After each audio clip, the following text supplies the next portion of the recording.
என்றைக்கும் நீங்கள் ஒன்று தெரியுங்களா, இது மூணுக்கும் எந்த சிக்கல் வந்தாலும் முதல்ல வந்து தலையை கொடுக்கறது பாட்டாளி மக்கள் கட்சி தான். அது தமிழ்நாட்டில் எந்த மூலையில் இருந்தாலும். எங்கேயாவது திமுக போராடி இருக்காங்க?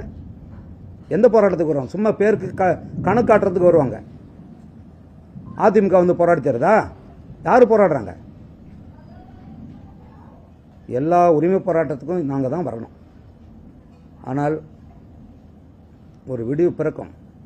இந்த கூட்டணி தாங்க தேர்தலினுடைய வெற்றியை தர்றது. எல்லாம் விவரம் தெரியாமலாம் கூட்டணி வைக்கல. எவ்வளோ காலத்துக்கு ரெண்டு கட்சிகளையும் மாறி மாறி சுமக்கிறது? 45 ஆண்டுகள் ஆச்சு கட்சி தொடங்கி. தொடர்ந்து மாறி மாறி மாறி இவங்களோட கூட்டணி வச்சு அவங்கள மட்டும் மேலே தூக்கி விட்டு கடைசி 5 சீட்டுக்கு 4 சீட்டுக்கும் கையேந்தி நிற்கிறதா?